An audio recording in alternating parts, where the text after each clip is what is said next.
বিদ্যুৎ, জ্বালানি ও খনিজ সম্পদ মন্ত্রণালয়ের সাবেক প্রতিমন্ত্রী নসরুল হামিদ বিপুর ৯৮টি ব্যাংক অ্যাকাউন্টে প্রায় ৩,২০০ কোটি টাকা অস্বাভাবিক লেনদেন ও ৩৬ কোটি ৩৭ লাখ টাকার অবৈধ সম্পদ অর্জনের অভিযোগে মামলা করেছে দুর্নীতি দমন কমিশন। বৃহস্পতিবার দুদকের ঢাকা সমন্বিত জেলা কার্যালয়ে সংস্থাটির উপপরিচালক মোহাম্মদ মোস্তাফিজুর রহমান বাদী হয়ে মামলাটি দায়ের করেন। দুদকের ঊর্ধ্বতন একটি সূত্র বিষয়টি নিশ্চিত করেছেন।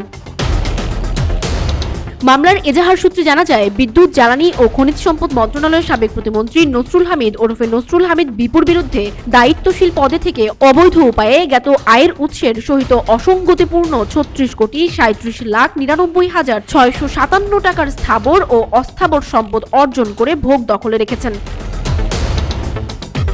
অন্যদিকে নিজ নামে ৯৮টি ব্যাংক হিসেবে মোট ৩,১৮১ কোটি ৫৮ লাখ ৮৩ হাজার ৩১৩ টাকা জমা ও অধিকাংশ টাকাই উত্তোলনের মাধ্যমে অস্বাভাবিক ও সন্দেহজনক লেনদেন করেছেন, যা মানি লন্ডারিং এর সম্পৃক্ত অপরাধ হিসেবেই দুদকের অনুসন্ধানে প্রমাণিত হয়েছে।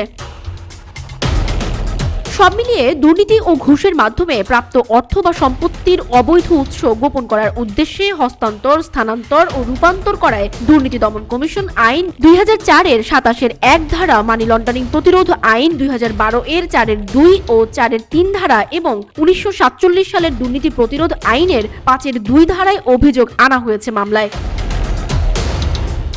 এ সময় প্রিয় প্রাঙ্গণ নামে ভবনের ভেতর থেকে বেশ কয়েকটি ভল্টে থাকা নগদ অর্থ ও বৈদেশিক মুদ্রা, প্রায় ১০ লাখ টাকা ও ২০ তুর্কি মুদ্রা এবং অস্ত্র, গুলিসহ অন্যান্য সামগ্রী জব্দ করা হয়।